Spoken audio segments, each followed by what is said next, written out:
It's time for DodgerHeads.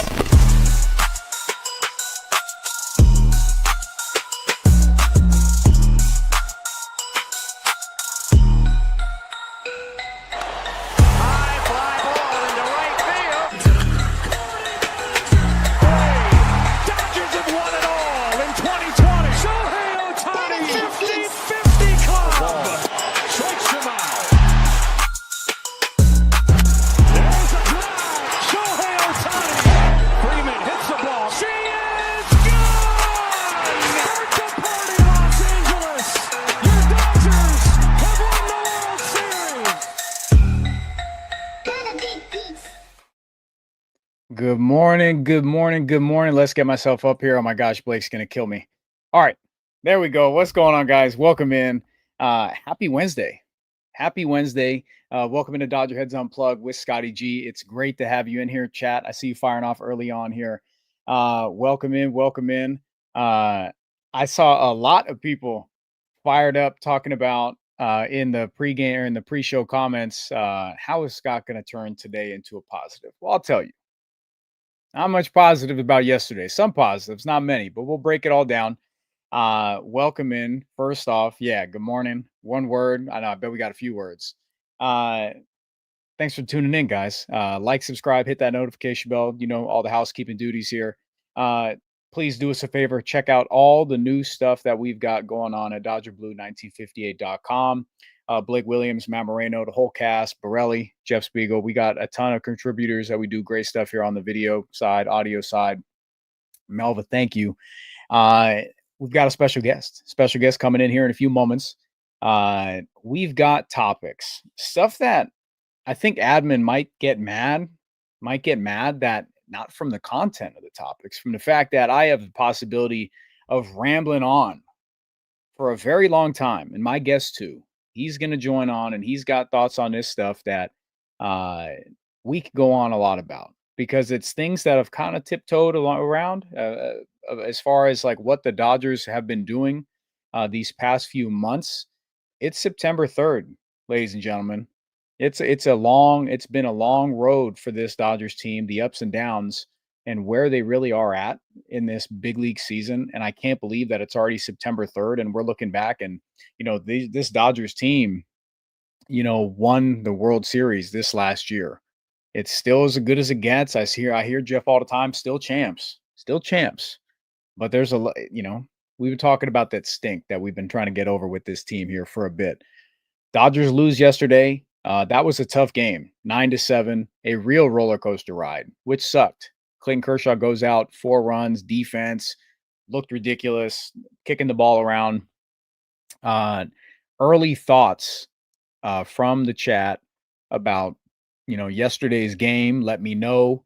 Dodgers dropped the opener to the Pittsburgh Pirates, 9-7. And what we talked about, it's all the stuff that we talked about yesterday, chat.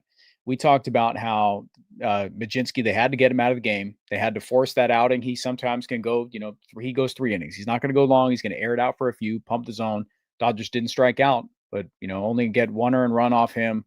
And then you get to the bullpen. Bubba Chandler gets 4 innings, 3 earned runs off him, stuff like that, right? And then the bullpen just can't keep it together for the Dodgers. No consistency there so far. You can't find, talk about the boat. We talk about how you need 2/3 of the boat to make it work, and you just didn't get that, right?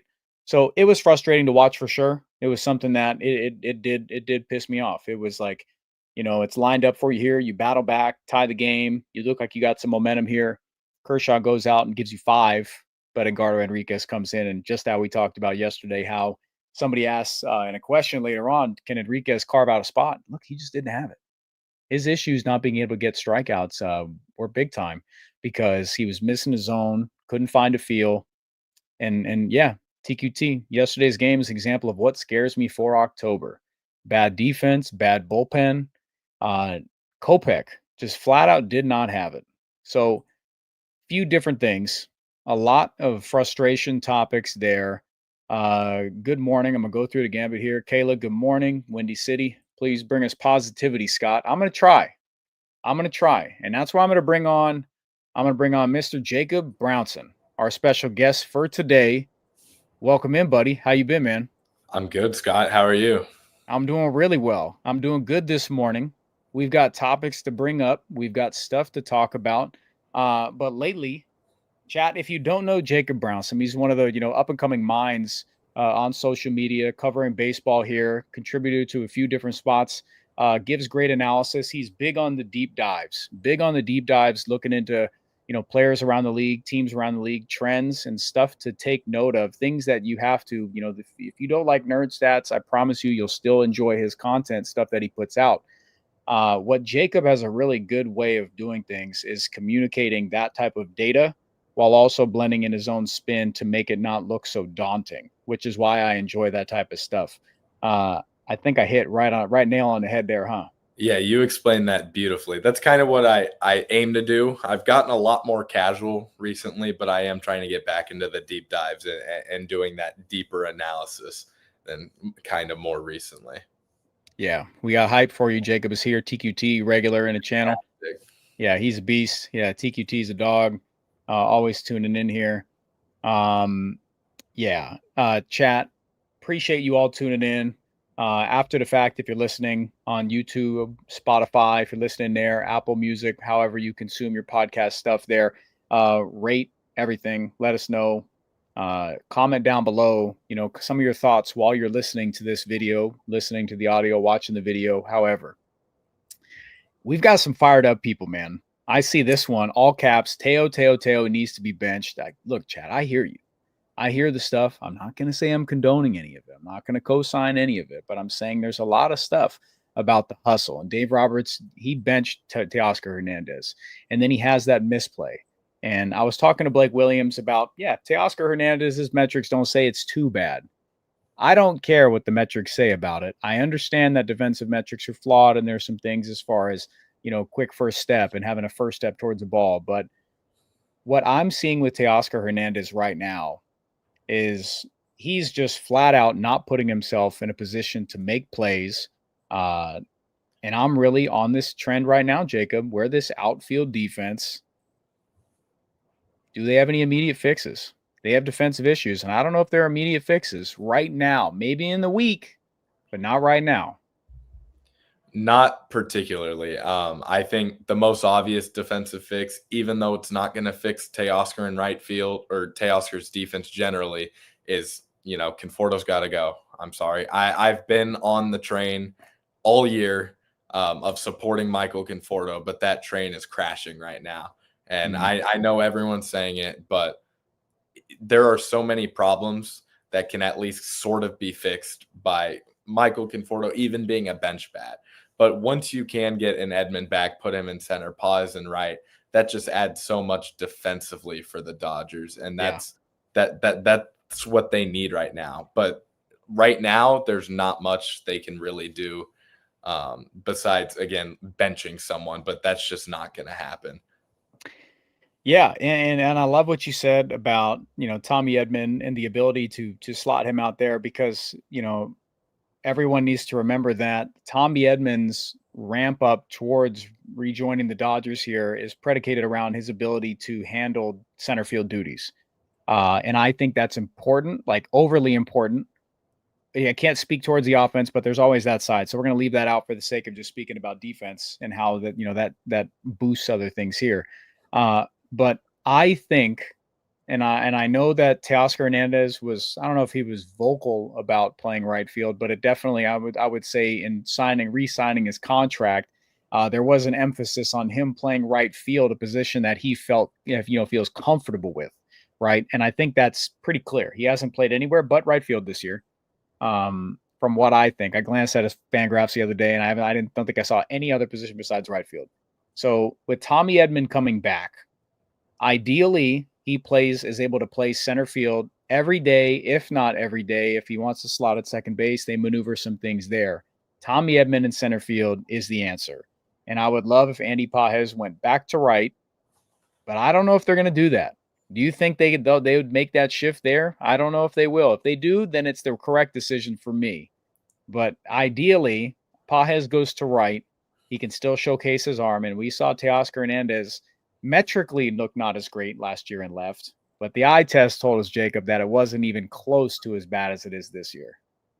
Yeah, Usually, again, I'm big on the metrics, but I'm saying screw the metrics. I hate watching Teoscar Hernandez play right field. Uh-huh.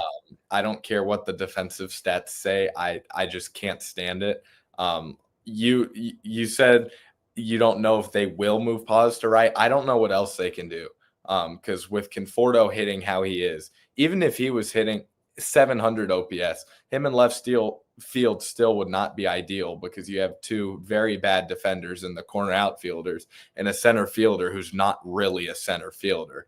So the defensive alignment is just not ideal at all. I don't think they have a choice. I don't care if Teoscar really, really, really wants to play right field. He kind of looks like a baby giraffe out there. So you kind of have to, at a certain point, put your foot down, I feel like, and make that decision for him for the better of the team. Yeah, and Mookie Betts has done that as well. Like last year, Mookie Betts slotted back to right field for the betterment of the team when Teoscar Hernandez was in left. They lacked the, I would say, it's going to be crazy to say they lack the option or, don't need the, like to have Mookie Betts back out in right field, but we're just not in a place anymore, Chad. Saw somebody bring that up. It's just not, that's not happening. Mookie Betts isn't going back to right field. Like they're going to have, options here coming up. Tommy Edman going back to center field, Hesson Kim going to second base. He has played, I would say, a number of innings played in center field and left field in AAA so far. He's with the team now, so we'll see how they deploy him today. Hopefully he's in the lineup. I would say that he's going to be at second base. That's the place that I would put him. He's a Gold Glove defender at second base. That immediately is able to open up a spot in the outfield. And hopefully Tommy Edman, when he comes back, they're able to do it. I particularly I'm going to stay away from Michael Conforto as much as I can this thing because I don't factor him in. If he stays with the team, I don't see a way that he continues to see significant time once Tommy Edman comes back. And I think you agree with that, right? I think he has a couple weeks left tops. I think when Muncy, Edman come back, he's kind of the obvious bait to be let go of. Yeah. Yeah. And we'll see if they pull that trigger there. It definitely feels like a lot of the obvious one. But I'm really curious to see what they do with Kim and his bat to ball, and they desperately need that. Alex Freeland, for as much as a fan of Alex Freeland, we are at DB. I'm a big Freeland guy. I really like his defensive stuff, and that's kind of been the highlight. He's able to work a count, but he's just, the bat to ball is not there right now. He's putting himself in positions, I think he worked an 11 pitch at bat yesterday. But there are a few times where I think it was his third at bat in the sixth inning where he went 1-0, 2-0, and then chased a fastball outside and put that in play for a weak rollout or ground out to the right side, which I wasn't happy about. So I think there's different parts where I wish he would. I was speaking with Blake Williams last night. I was like, I wish he would just, not let him get so deep into counts here and kind of tee off on stuff that, early in counts. Pull a Corey Seager. If you want to swing, 0-1, right over first pitch, I don't care, but I think that would be a good remedy for him. But I really like what Alex Freeland has. He's just been on such a run of poor results, I would say. It looks better than it actually is because his at-bats look competitive and his glove is competitive. I just don't know how much he's giving them to say, Alex Freeland, you have cemented a spot on the big league roster, which sucks because I think he could be a quality player. Yeah. Do you want a concerning stat regarding Alex Freeland and Teoscar Hernandez? I know Teo's K rate is above 30% right now in the last, in the second half, might be higher, but I think Alex Freeland's K rate is near 50%. It is high, but I was going to say that Teoscar Hernandez and Alex Freeland have been worth the same F4 for the Dodgers this year. And Freeland hasn't looked great. Now, a lot of that's defensively, but Freeland's bat hasn't been there, and Teoscar Hernandez is making a lot of money. But I just found that right there. So there you go. Alex Freeland and Teoscar Hernandez have been similar this year, production-wise. Yeah. Let's see here. Norm says they keep Teo in right, Betts at shortstop, Conforto in left field, and Muncy at third. The defense will go from bad to clown show. Pitchers will pay the price. I mean, look. I mean, Mookie Betts has been solid at short. Conforto in left. He tried to make that play yesterday, Conforto in left, and it just wasn't there to make. I applaud that. and I know Blake won't mind me bringing this up, but Blake was saying that Teoscar's getting better jumps on the ball. Look, Teoscar, I would have preferred you get a bad jump on that ball and not kind of fall and flop to the baseball and let it roll by you, because I think that made it way worse than it was by actually trying for that. And Kershaw paid the price, with some earned runs there. I think that was actually the worst outcome. And I saw somebody bring it up. People saying right field is tougher than left field. I've heard a couple things about, the opposite. I would say it has more with opportunities. I would Yeah. say it's more defensive opportunities out there and right. I know a lot of big leaguers have said that reading a fly ball in left field is a difficult thing and shifting around is a difficult thing, and I get that. And I think Teoscar is paying the price of that. There's a lot to do, I would say, with his groin and the issue that he had there, and that's not to be lost. That's something that you can't just pass can't pass the buck there. But after Dave called Teoscar out, and maybe there was some internal stuff, possibly, like, you can't just say that Teoscar Hernandez had a few good games, right? And then it's just now we could talk about the injury. So it's definitely that ugly head is rearing itself, and we can see how bad it looks in right field to the eye. And that's why I think, and you think as well, that he needs to go back to left field. They need to fix some things. They need to find themselves a good baseline for what they need to do. And I'm going to tease that for the next segment that we have. But kind of final thoughts on this. What's your ideal layout for the rest of the, the infield, defensive alignment there, outfield as well? I mean, I think the infield's fine. You get Muncy back, put him at third. I'd have Bet shortstop, Kim second, ideally. You could probably platoon Rojas at second with Kim, and then Freeman Smith, obviously. And then, yeah, my ideal, it's going to be what we talked about. Teoscar in left, Edman in center, and Andy Paz in right. And the thing about Teoscar in left, no, it's not going to magically make him a great defender or even an average defender to move to left field. Yeah. But it is going to make it so you have one less bad defender out there, and you're replacing a bad defender with a good defender, which is going to go a long, long way. Yeah. And it definitely, it's noticeable, and you see the expected batting averages on balls in play, and there's a lot that goes into that. But it's when you see it and you say that plays should be made and runs can be saved on that, it's just as glaring to them as it is to us. And that's happened a lot. Like, it's unacceptable to have, for the offense to battle back here in the runs that were allowed early on in the game. Just because they tied it up doesn't mean those shouldn't be there because of defensive miscues. They shouldn't be there at all. Kershaw goes out there, gets a pitch that he wants for an out. It needs to be made. And because this offense is good enough to come back against anybody, even with their half of their B squad in, it's good enough to do that against anybody. So it's these extra runs that keep getting tacked on, plays that aren't getting made, whether it's the outfield, whether you're misreading balls, plays in the infield, stuff like that. It has so much to do with the outfield. And overall, Jacob, it's been uncharacteristic for a Dodgers team of this caliber to really have these types of issues. And that's been my biggest thing. That's been my biggest problem for it. A lot of the chat agrees. Their frustrations are at an all-time high with this. And this is for a Dodgers team that's in first place. This is in first place. But I would think a lot of the people would agree that the team's just too good to not be in this position.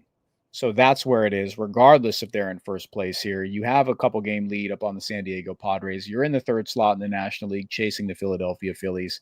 But it's these uncharacteristic mistakes that make it look like a Dodgers team that we just have no clue. Yeah, no, I completely agree. The Dodgers talked all about how the Yankees' identity last year was their bad defense, and we saw immediately how that came back and hurt them. And the fact is, none of us want to watch a play like yesterday in the NLDS, or a play like with Miguel Rojas in the NLDS last year in the Walker Buehler start at Petco. Mm-hmm. Like, these are things that lose you playoff games, and you have to do whatever you can do to fix it before the playoffs. Yeah, I 100% agree. You saw, the New York Yankees, their lack of fundamental baseball there. Big on fundamentals. I teach the kiddos fundamentals. I hate losing on fundamentals. That's tough for that to happen, but it's, when we're talking about big leaguers, those are fundamentals that you have to make it. Those are plays you have to be making. You should be out there making the outs that have to be made. We shouldn't have to worry about having, 3 DHs on the field at one time. That should not be the case. The Dodgers should be able to employ capable outfielders. And the fact that Andy Pages is the most reliable outfield glove that we currently have says a hell of a whole lot about the state of where the Dodgers are at and who I trust out there to go play it. I tweeted this out early on in the year when they were looking for center field stuff before Pages, switched out. It was like, has anybody given Kevin Kiermaier a call, man? Just beg him. Just beg him to go out there and just find a baseline. Such a dog. Such a beast, man. Like, he was an absolute dog. Like, one of those guys that you just know what you're getting. I don't care what you're getting with the bat. He's going to go play platinum glove center field. This brings me to our next point. In chat, do us a favor. If you're just tuning in, welcome. I'm going to scan the comments here. I got a super chat from Jordan. I'm going to toss up, or Jonathan, I'm going to toss up here. It says, when's the last time LA had a solid left field solution long-term? Jock, it's been a revolving door. Pollock, Chris Taylor, David Peralta, man, I forgot about him. Alex Verdugo, Yuck, Joey Gallo, and even Gavin Lux. When's the last time the Dodgers had a consistent left fielder? Do you have a name off top of your noggin? Yeah, I know. Always on spot. You go first. Let me think. I mean, Chris Taylor plays significant time. Like, let me look this up. Like, who plays significant time in left field? Like, consistent. I got to pull this up. 2021 Chris Taylor. Yeah. I mean, I really don't know, which makes the fact that we've got to think about it. The fact that we got to think about it is not good for me. No way, it's Matt Kemp, right? Oh man, don't get me started on Matt Kemp. I'll say Chris Taylor. Chris Taylor's one, like when he was at his peak there, played great ball. So I'm gonna say Chris Taylor. That's just for me. Yeah. I think I'm gonna look up how many games he played and left, but yeah, it's got to be him. I think I got to put this up here because it's such a funny. I'm not clowning on it, but it's just a very funny topic here. All these comments on managing these great players. What is this telling you all? We need a new manager. Crazy. They have a low energy manager. We now have low energy performers. I'm just going to flat out say that's a great opinion. That's a solid opinion. It's just one that I don't think you'll find anybody to co-sign. That's flat out not what it is. Dave Roberts has been vocal about his concern for where the players are at, their effort level, and focus level at times. Players got to play. It's the same thing. Dave Roberts can push all the right buttons in the postseason down the stretch. Players got to play. Players got to hit. You got to run. They got to pitch. They got to execute flat out. And this team can be as talented as it is, and they're just not going out and executing. Dave Roberts is in control of Mookie Betts having a career low year. Mookie Betts is in control of figuring out that career year and turning it around. Is Dave Roberts out there hitting for Michael Conforto? It's not happening, man. Let's try it. It's not happening. Let's try it out. Yeah, he'd be better than Michael Conforto for sure. 100%. I think so. Yeah, people say Roberts isn't bad, but he's no Walter Alston or Tommy Lasorda. Different thing. Manny Ramirez, TQT says Manny Ramirez, left fielder. Thoughts? Hey, well, that's I'm gonna date myself as very young if I start to talk about Manny Ramirez, but yeah, he was one of my favorite Dodgers growing up for that short amount of time. Yeah, absolutely. I love. Yeah, Manny. let me see this here. All right, and this is the one, and this leads us into this, Jacob. I think you're ready for it, and I know you want to talk about this. Do the Dodgers lack an identity? On September 3rd, while they're in first place, you've got one of the best teams that we've seen put together at the beginning of the year. And now where they're at, I talked about it on the show yesterday. Chat, correct me on the exact date, but I think that it was June 24th, the last time that we saw the penciled in, basically similar starting nine that they had. I'm pretty sure June 24th. And the roller coasters that they've endured this year, starting pitching was hell. Now it seems like they figured it out. The bullpen seemed like they had all the answers. Now they look run down, and now they're trying to find themselves in, which I think, I know it looks murky now, but I think they'll figure that out one way or another. Those things work itself out. Yep. And the offense just started out insanely hot, and that Jacob is a reason why a lot of their numbers look so inflated, because of their early on start prior to July 4th, which is my period where it all went down. All started to go to hell. Max Muncy went down, Edman went down, and then they lacked regularity, and Mookie Betts hadn't figured it out yet. Do the Dodgers lack an identity on September 3rd and with a month, like less than a month towards the playoffs? I think they have an identity, and I think that identity is inconsistency. I Mm. think they've been consistently inconsistent all year, and that's kind of what the 2025 Dodgers have been. There's not many things that you can point to with this team that's been consistent all year.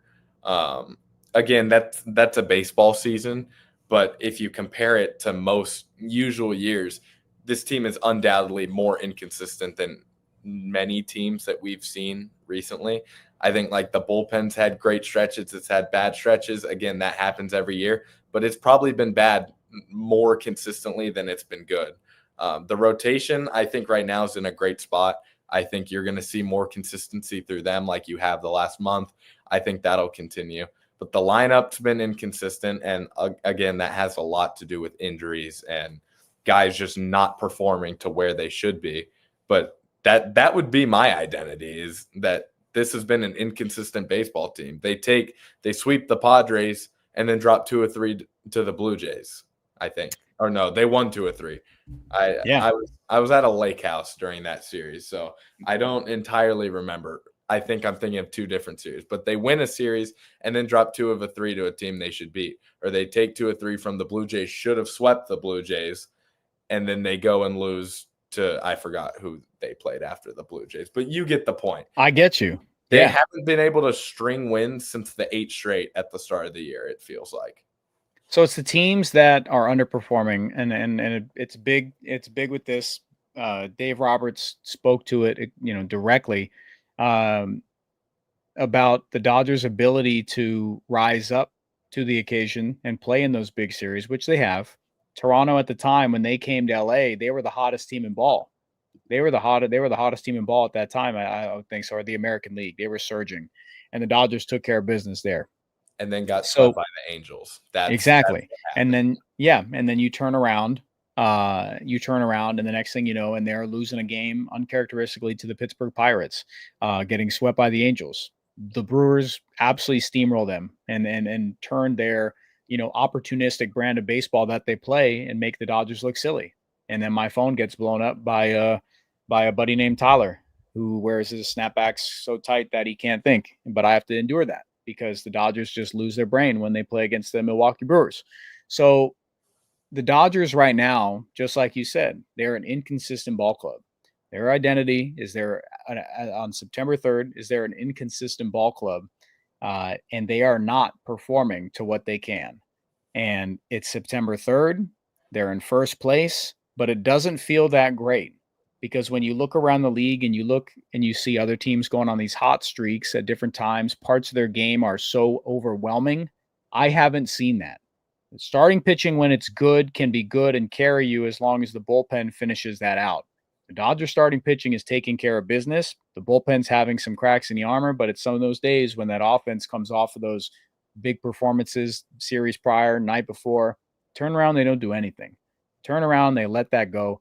Tanner Scott blows another Yamamoto game, and Clayton Kershaw, let down by his defense there, goes and gives him 5. Eduardo comes in, can't find the zone, snowball effect. So at one part, 2/3 of the boat have to get right. Offense, starting pitching have to get right. They can score and they can flood. Starting pitching and bullpen can carry a team and leave, all those runs on the field for the opposing team. They are an inconsistent ball club, and it's very concerning for me, you, Dodgers fans, and I think that's just I want to ask this question, Jacob. Do you see a way in the next few weeks, and what is a possible fix to getting themselves out of the, at least a step away from that inconsistency? I mean, it's baseball. There's always a way. I think I'm more optimistic about this Dodgers team than I think a lot of people are, and I'm typically more optimistic than a lot of people. But the rotation's in a great spot. The guys in the bullpen got to get outs. I mean, that has to happen, or this team's not going to go very far in October. And I think, again, Max Muncy, every time he's been in the lineup, that offense has been a buzzsaw. And I think that's coming soon. You're going to get Max Muncy back. And the offense has to fall. I think when you get Max Muncy, now you have Edman in center playing good defense. Hopefully, if the ankle's okay. You've got great defense at second with Kim. You have guys, Kim's speed, Edman's speed, dudes who just make stuff happen. I think the offense can click. And I think with the great rotation, hopefully the rotation will shorten games. Usually you say a bullpen will shorten games. Right now they need the rotation to shorten games. And then you've got a couple guys you trust back there. But I think that's the method, is get healthy. But like, I'm not super confident that they get healthy and then things just click. This is very wishful thinking, but if it's going to happen, it's going to happen when Max Muncy comes back. Yeah. I agree with you fully on that. I think that it's a lot of it's funny that it's the names that were the same last year post trade deadline. It was, we need to get Max Muncy healthy, get Tommy Edman out on the field prior to ever making his debut, because it was just like, you need to see what he's got. He's a utility piece the Dodgers sorely need. He's a toolsy guy who can go out there and get it done. And he goes out and turns around and wins, NLCS MVP and becomes a very quality player. I think a lot of my concern right now is there's so many guys that when we try to project toward the postseason, Jacob, that we haven't seen them do a lot of these things. Michael Conforto, I haven't seen him perform at any stretch during this time where it gives me optimism towards the post. Alex Freeland, for as much as I like him as a prospect, he's still a project. He's still got things to work out. Dalton Rushing has had moments where I'm saying, okay, if he spells Will Smith for a game in the post, then I can see those moments happening. I haven't, he doesn't have the overall body of work. I don't expect Will Smith to be, sit for a game during the postseason. I just don't. But if it happens, I've seen some of these guys perform. So that's kind of my thing. And when they're trying to figure it out and maneuver stuff here, I think that having that lineup regularity matters. And looking around and seeing players who are underperforming so hard for an expanded stretch, the rest of the roster suffers as a result of it. Pitchers can pitch things tougher. Moods get put on in the clubhouse. I think that, and I'm glad Michael Carrillo's in here for this. This has been my guy for a bit. We think on a lot of the same plane. It's great to see you in here, buddy. Shout out to the 500 plus. Yeah, Mike's a dog.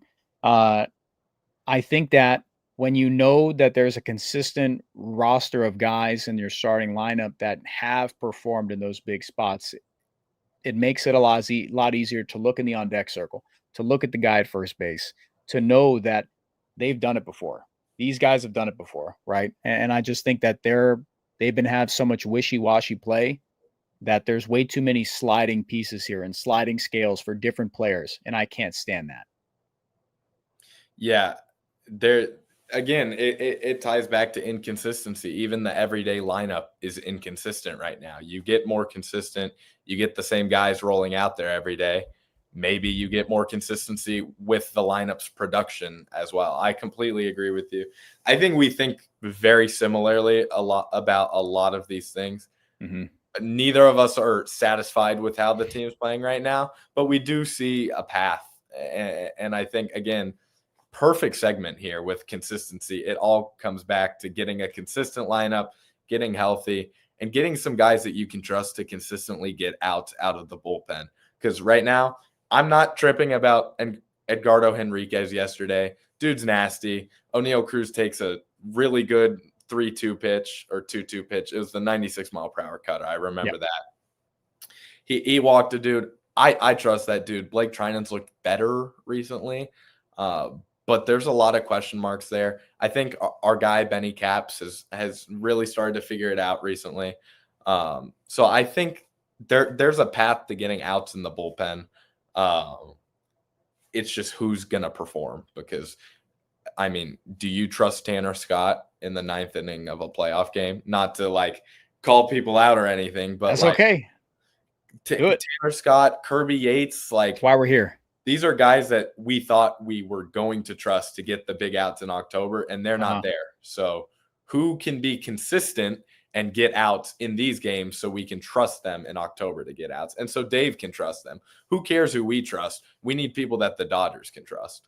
Yeah, I need, and I think that Dave has those guys. It's that it's hard when players falter in the spots that they're put in, because then it's like yesterday we talked about what boxes got to be checked, what things have to be checked to, move on to the next thing. And this is the spot, buddy. And that's, I was vocal when we were doing our shows last year. A lot of the people who tune in remember this stuff, that I need to see situational stuff. If, last few years, it was that the Dodgers had such a lead or a handle on their postseason, path, that I was like, all right, now you've got that. I need to see how you're battle tested. Like, I care about what they're doing against these random, not random, these, under the radar names, pitchers and stuff like that. I need to see how you perform with runners in scoring position, 2 outs. I need to see how you do with a runner on third, less than 2 outs, putting the ball in play, stuff like that. I need to see how those, scenario-based plays happen for this team. And that's what I take note of. So I've been doing that. All right. And I've been doing with the rookies. I need to see that with the bullpen, that if you battle back, you better, for sure go out and you put up a 0. And now Dave Roberts can move on to the next thing. Now we can start to slide. Which bullpen piece has the pulse to do it? And I know Dave Roberts puts a lot of weight on Blake Treinen's shoulders. And I think it says a lot about where he's at. Blake Treinen had one of the best, grittiest, gutsiest postseason performances I've ever seen.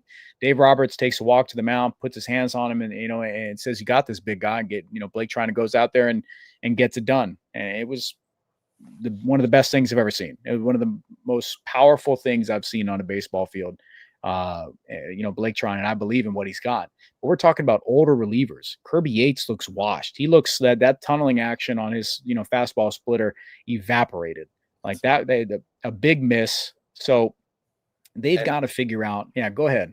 I mean, the thing about that is I don't know what happened, because earlier in this year, you look at first 2 months, the metrics and how effective he was. He had a negative FIP, I think, through the first 2 months. And I know I'm getting all fancy with the it's okay. statistics, but he was fantastic. And now he doesn't look like what he did look like. And he just doesn't look like a guy that you trust to get outs. He doesn't even look like a guy right now that I want on the playoff roster.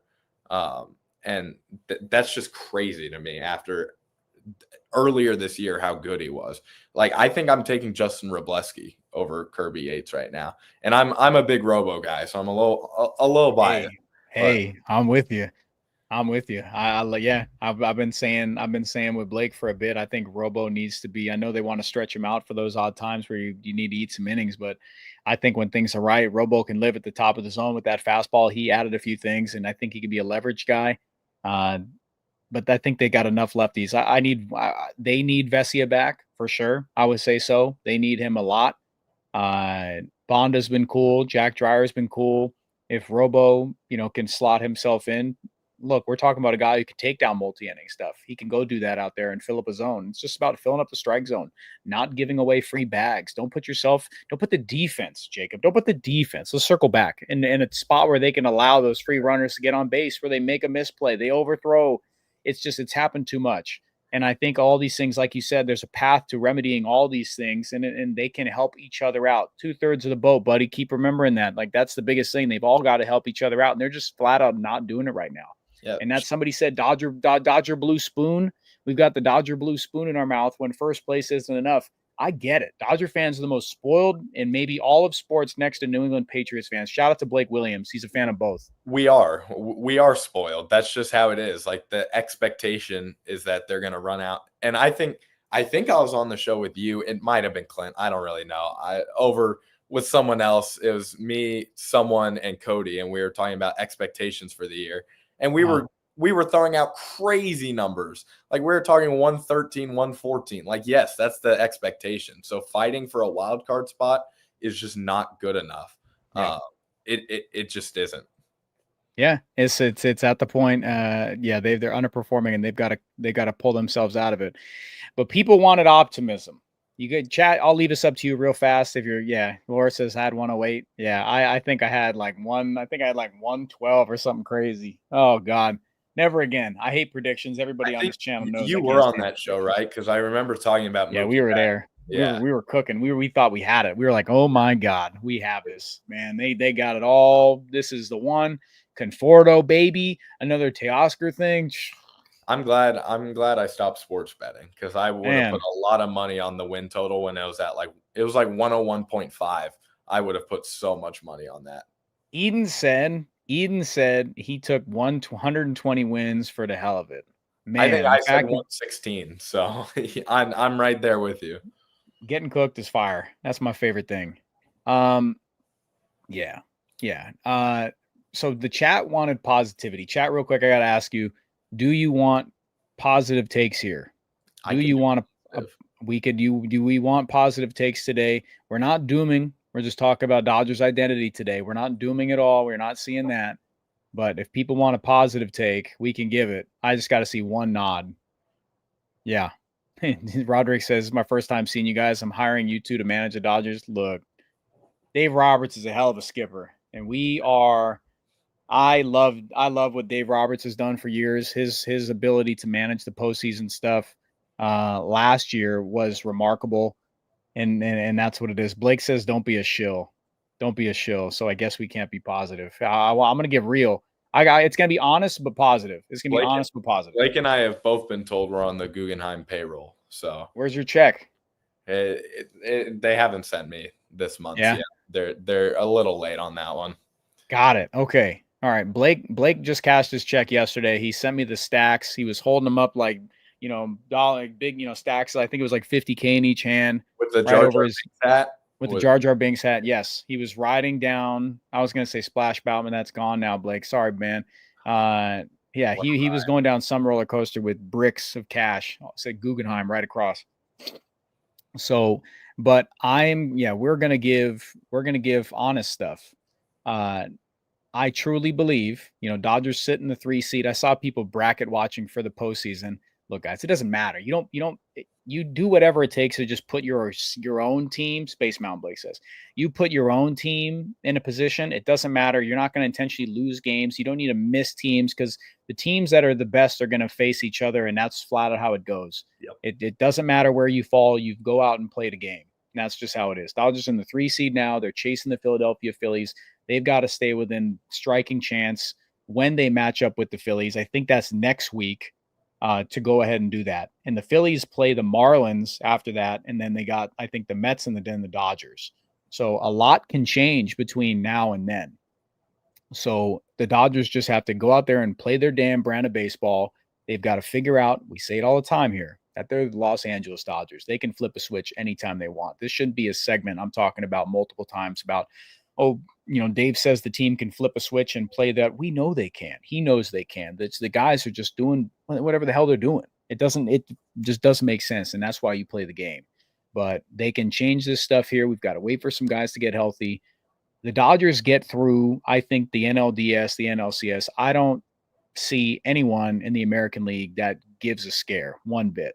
I don't see it. The brand of baseball in the National League is so far and away better than the American League. It's not even close. It's the same thing that happened last year. Same story as last year. I was about to say same story as last year. Yeah, no, absolutely. And I'm trying not to sound like too optimistic, but again, this rotation is the kind of rotation that wins you playoff games. And when we're talking about the bullpen, Emmett Sheehan in the bullpen could be electric. That could give them some big outs. There's absolutely a path for this team to win games and even get a first round bye, but they have to beat teams like the Pirates and whoever they play coming up. I think it's a pretty easy stretch right now. Let me check. Pirates, Orioles, Rockies. They got to win some games. And those are some games that they can win before lining up with the Phillies, like you said. And then it's basically going to feel like a playoff series. Like that's going to have huge implications on who gets the bye, which is a big deal. So, yeah, I mean, there's a path, but they got to go out and win. Like that's. Yeah. Flat out. Darren says, can't say same as last year when we added over 100 million. And we're talking about like looking across the, towards the American League. It's the same as last year from that sense that they're just, if you look across the board, National League, American League, the Brewers, the Phillies, the way the Cubs are playing, the Mets, like you look at these other, like the Toronto Blue Jays came into LA as one of the hottest teams and they played an insanely sloppy brand of ball. And they're the 1 seed in the American League. That's just, they're doing their thing. But everybody was talking about the Tigers, like the upstart Tigers with AJ Hinch are going to go out and blow the doors off because they had a big thing. That's kind of that's pulled back a bit. Riley Green's a dog, but I'm not going out there and circling a billion times that the Dodgers are going to get swept by the Detroit Tigers. So the Detroit Tigers are going to sweep the Phillies, the Brewers, anybody. I don't see that. So that's what we mean by saying it looks a lot like last year. The scale is tipped toward the National League, and they're going to be tested, battle tested. So the Dodgers will have to go through the best no matter what. That's the way that I see it. Yeah, absolutely. I mean, I don't mean to beat a dead horse, but last year they had to go through the Padres, who were like one of the hottest teams in baseball. And then the Mets were like the other hottest team in baseball. I was relieved to get the Yankees. Like there was all that hype, but it was like, okay, we just beat the Padres in 5 in a series we probably should have lost. Mm-hmm. We just dismantled the Mets so much that we got to have a punt game with Landon Knack giving up a bunch of runs. Now we get the Yankees. This is going to not be that bad. It kind of feels similar. You know, everyone is in the West. Like all the best teams in baseball are in the West. I'm not worried about the Zach McKinstry Tigers or the Astros with Framber Valdez trying to injure his catcher. Like those teams don't worry me particularly. Yeah, I hear you. So I usually ask Blake Williams this all the time before I get him out of here. Jacob, I appreciate you joining the show. Chat, give Jacob a big thank you, a massive thank you for joining us this morning. It's great to have you on DodgerHeads Unplugged. We're building something here. Community is growing. We're on the road for 100K at the big channel, Dodger Blue. So help us get to that. Everybody, if you haven't, take a second, like, subscribe, slam that subscribe button, please. It takes you no time. It helps us. It helps you. You get informed with the most honest, independent media for Dodgers baseball coverage. We appreciate you. I want to see, 5, 10, 20 more thank yous in there. Jacob puts out incredible work. Plug all your socials, Jacob, real quick. So everybody knows where to find you at. Yeah, really, the only place you're really going to find me is that right there under my name at Brownson Jacob 2 on X. At some point, some YouTube show, something could be in the works, some sort of video content, but I'm way too busy and consumed right now, but maybe in the future, so look out for that. Right on. All right. The thing that I always ask Blake, and then I'm going to get you out of here. Cool. Jacob, give me your final thoughts, and then I'll get you out of here and send us home. Final thoughts. Dodgers playing bad baseball. Dodgers Head Unplugged rocks. Path to success. Gotta lock in. That's all I really got. He says gotta lock in. Blake Williams says, thank you, Jacob. I'll ask Guggenheim why your check hasn't arrived. All right. Thank you, Blake. He's on it. He's gonna get on it. All right, Jacob. Thank you, buddy. We'll talk to you soon, man. Take care, man. See you, man. Later, buddy. All right, let me fix this here. Whoops. Blake's gonna get on me about this. All right. Now that's just us. Jacob, thank you, buddy. Appreciate you, man. You're a dog. I see you still in the backstage thing. We'll talk to you soon. Later, buddy. Chat. Great conversations. Just good stuff. Good crosstalk there. Good segments. If you're listening after the fact there, that was some good stuff because we ride these roller coaster, things the whole entire year. You look through and you look at the team and then you look back when the Dodgers were playing as good a brand of ball as they played, what you expect them to play, and you miss the roster that they had, the lineup that they had, and you're like, how far away we are from that opening day lineup that was supposedly going to win them a ton of games. So prior to that July 4th area there is when they were playing that great brand of ball, then it all went to hell. They're close to getting that mix back. So I have nothing to believe otherwise that when Max Muncy, who can carry the lineup, who has done it, which is unbelievable to say outside of the top 3, Shohei Ohtani will benefit, Mookie will benefit, Freddie will benefit. Teoscar needs to figure it out, whatever he's doing. Will Smith for sure. Max Muncy needs to be inserted directly back into this lineup as fast as he can. Hopefully he doesn't regress there. Nothing snagged, nothing with the knee, nothing with the, the oblique there. Nothing. Needs to be good. Nothing needs to be good. Darren says Max and Tommy comes back. We are there, right? Yes, they are going rehab assignments, and Hessen Kim's back. I believe he'll be in the lineup today. Blake Williams, if you're in the chat, let me know if that's a fact. I think he's going to be in the lineup today. against right-hander Braxton Ashcraft, who's been solid this year. Hesson Kim had a wild thing at the airport. He had to stay in the airport for like 14, 15 hours, which is wild. Just send the private jet, pick up our king. What are we doing? What are we doing? Guggenheim. Making people pay $40 for a michelada. Send the private jet. Stop doing this. Give me my Gold Glove second baseman back. He deserves that much. All right. I got time for some questions. I'll put this up here. I'll take a few. But again, everybody, thank you so much for tuning in here. I'll take a few. I'll take a few questions. So all caps question, you know the drill. And then we'll get us out of here. Early start today again, 3:40 Pacific. But yeah, Dodgers need to win today. Need to win today. Need to win tomorrow. Need to show up against Paul Skeens tomorrow. And that's the one that we circled yesterday on the show. You've got to go out there and perform against Paul Skeens because that's the bar of how you're going to see this offense. As much as I respect, Majinski, Braxton, Ashcraft, Dodgers could get steamrolled by both of those. Doesn't matter. I need to see how they perform against Paul Skeens, and they need to keep pace and go from there. All right, let's see. Miss Pasta says, or Pala says, best thing that helped Dave Roberts' managing was the rule change that you had to keep new pitchers in for at least 3 batters. True or false? False. False. Dave Roberts pushing the right buttons for years with pinch hitters and when to push and when to pull guys and have, sidebar conversations, stuff that the public is definitely not privy to. The relationship between player and manager is something that we can't quantify with any statistic.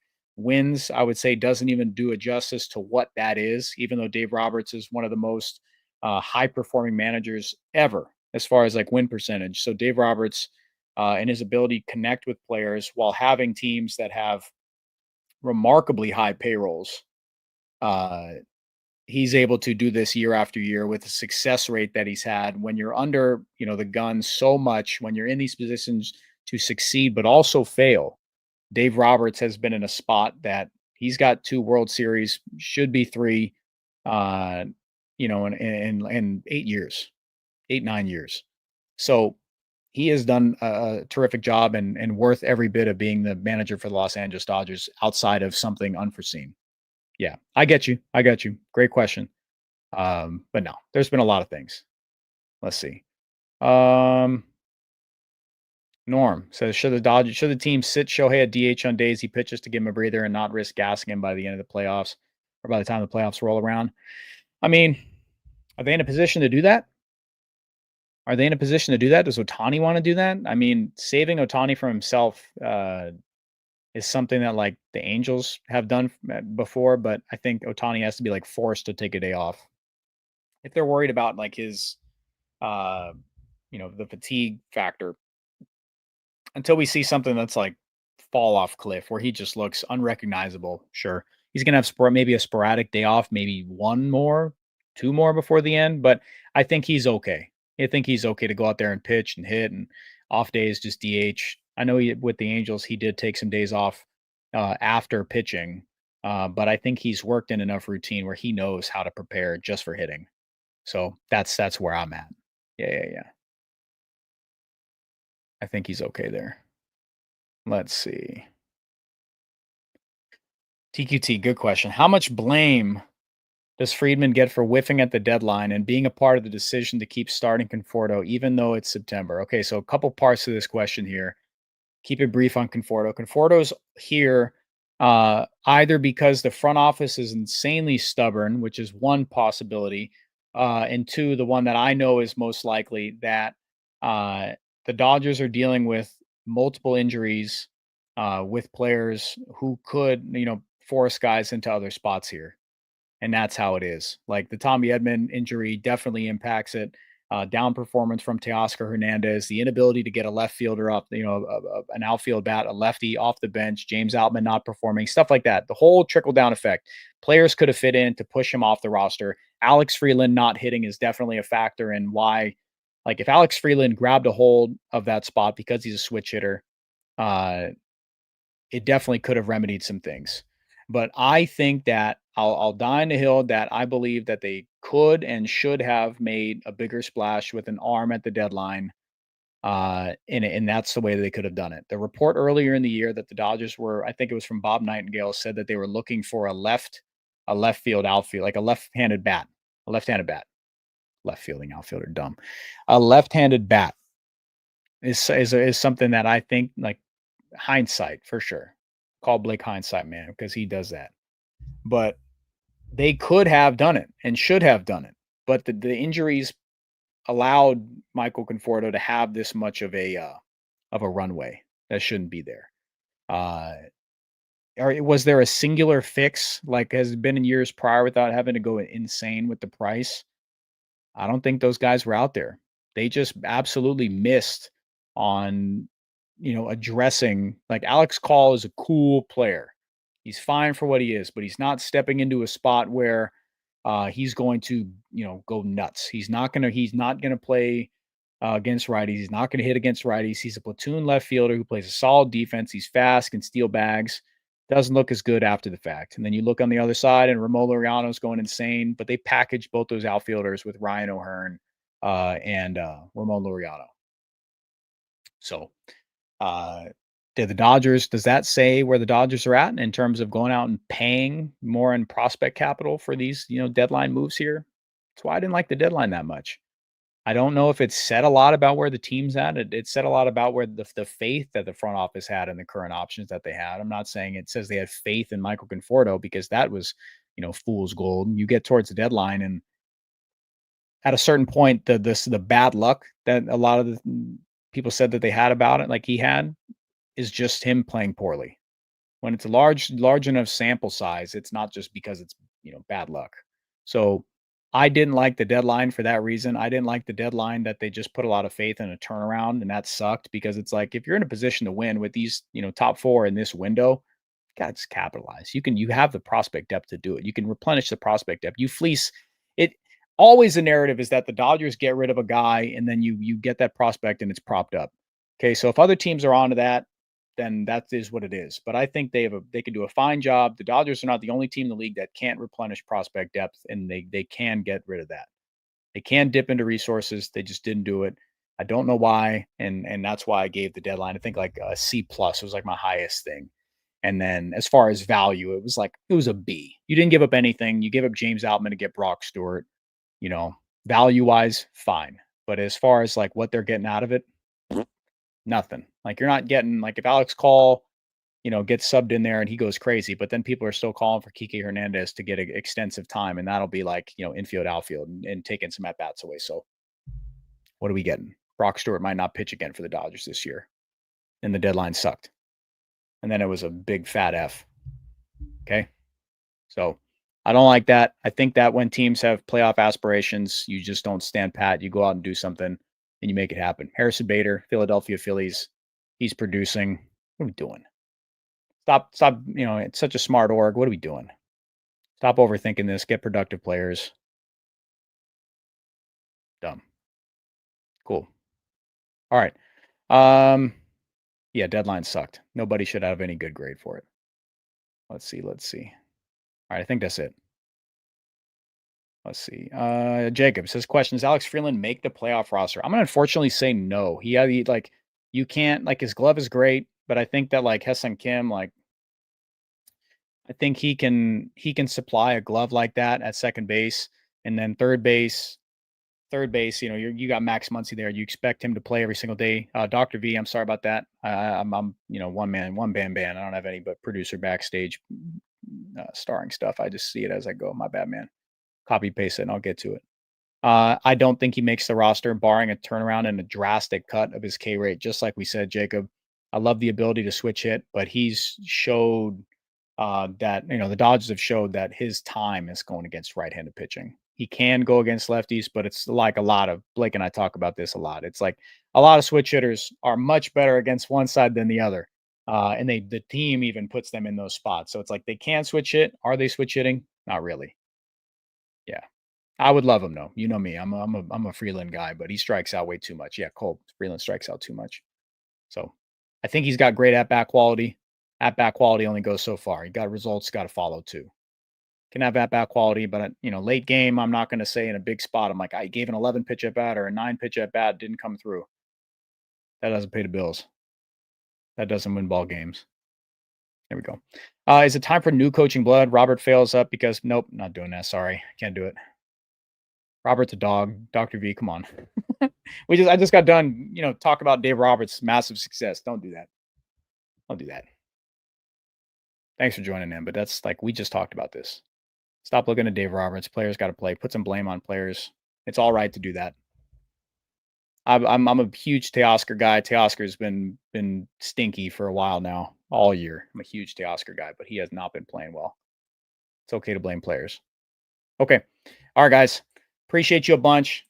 I think, we're going to hop out of here. Again, Monday through Friday, DodgerHeads Unplugged. And that sounds crazy because I will not be here tomorrow. I've got some plans. I got jury duty. That sucks, man. I've delayed it a few times, but I'll be back again with you on Friday. I think we're going to have some programming tomorrow. So we'll figure that out. Stay tuned on the socials. I'm going to force Blake Williams to keep everybody updated on what we're doing there. So more work for Blake. Everybody applaud that. Scott doing his job. More work for Blake. If you're listening, and after the fact, thank you.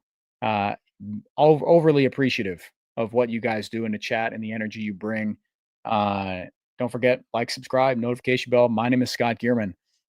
This has been DodgerHeads Unplugged with Scotty G. You enjoy the rest of your day, please. If you're in the Southern California area, please stay cool. It's been nuts. It's been crazy. It's dragging on. Dodgers got to play better. We'll talk to you soon, guys. As always, go Dodgers.